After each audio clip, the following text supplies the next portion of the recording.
नमस्कार। आज हम एक बहुत ही मशहूर किताब पर बात करने वाले हैं, रॉबर्ट कियोसाकी की रिच डैड पुअर डैड। हाँ, ये वो किताब है जिसने सही में कई लोगों का पैसे को देखने का नजरिया बदला है। बिल्कुल, ये उस फाइनेंशियल एजुकेशन पर जोर देती है जो हमें अक्सर स्कूलों में नहीं मिलती।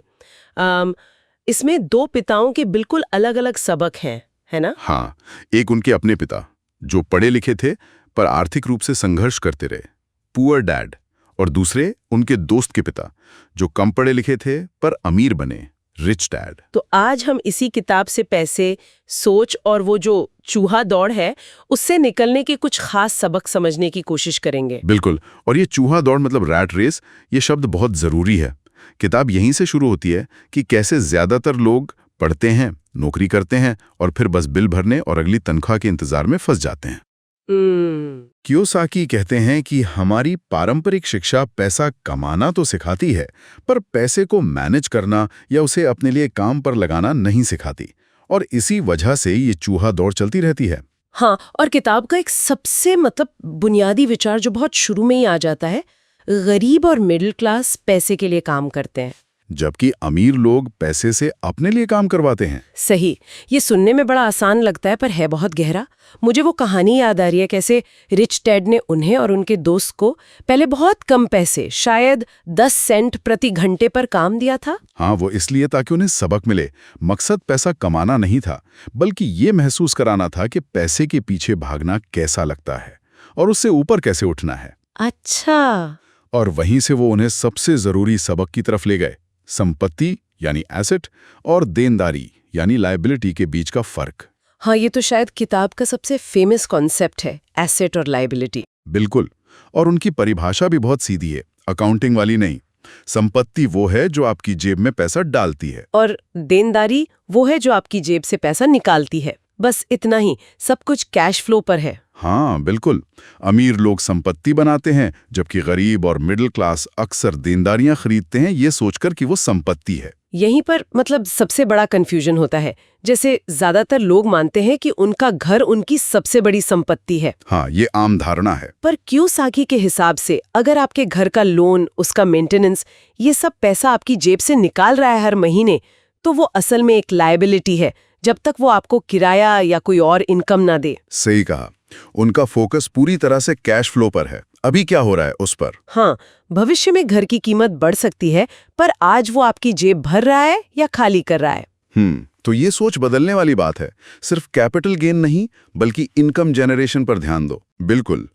और इसी से जुड़ा उनका अगला पॉइंट है, अपने काम से काम रखो, माइंड योर ओन बिजनेस। हाँ, इसका मतलब ये नहीं कि आप अपनी नौकरी ठीक से ना करें। नहीं, इसका मतलब है कि आपका असली बिजनेस आपका एसेट कॉलम है, आपकी संपत्ति वाला खाना।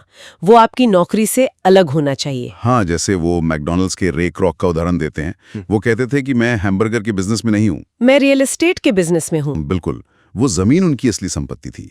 तो सबक ये है कि नौकरी करते हुए भी ऐसी संपत्तियां बनाओ जो आपके बिना भी पैसा कमा कर दें, जैसे स्टॉक, बॉन्ड, किराए पर देने वाली प्रॉपर्टी, या शायद कोई इंटेलेक्चुअल प्रॉपर्टी, कुछ ऐसा। हाँ, कुछ भी जो पैसिव इनकम दे।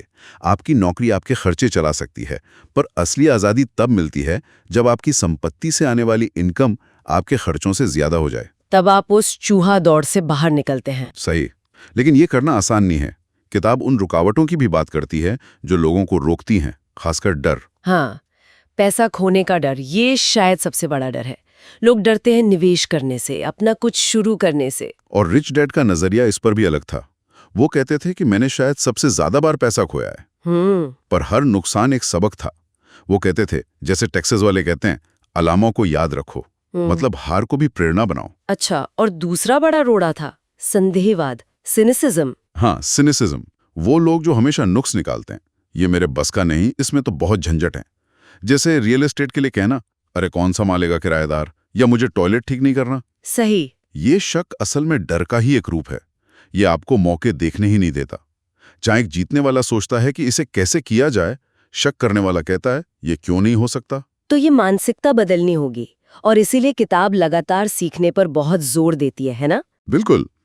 फाइनेंशियल लिटरेसी मतलब वित्तीय साक्षरता कोई एक दिन का काम नहीं है, ये लगातार चलने वाली प्रक्रिया है।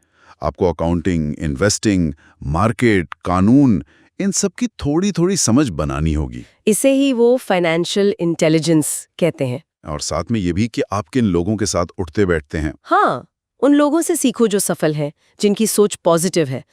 अगर फाइनेंशियल इंटेलिजेंस नहीं है तो पैसा आकर भी चला जाता है, जैसे लॉटरी जीतने वालों के साथ होता है अक्सर। सही बात। तो अगर हम इस सारी बातचीत को समेटें तो निचोड़ क्या निकलता है? सिर्फ ज्यादा कमाना काफी नहीं है? नहीं, बिल्कुल नहीं। असली चाबी 2 चीजों में है। एक, फाइनेंशियल लिटरेसी, मतलब एसेट लायबिलिटी का फर्क समझो, कैश फ्लो पर ध्यान दो। और दूसरी है सही माइंडसेट, डर और शक जैसी रुकावटों को पार करना और लगातार सीखते हुए अपनी संपत्ति बनाने पर फोकस करना।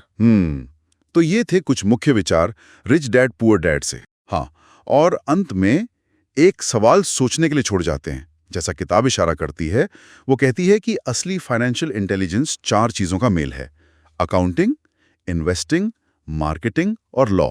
अच्छा। तो अगर किसी को अपनी आर्थिक दिशा सच में बदलनी हो, तो इन चारों में से वो कौन सा एक एरिया या स्किल है जिस पर फोकस करना सबसे ज्यादा असर डाल सकता है? इस पर सोचना काफी दिलचस्प हो सकता है।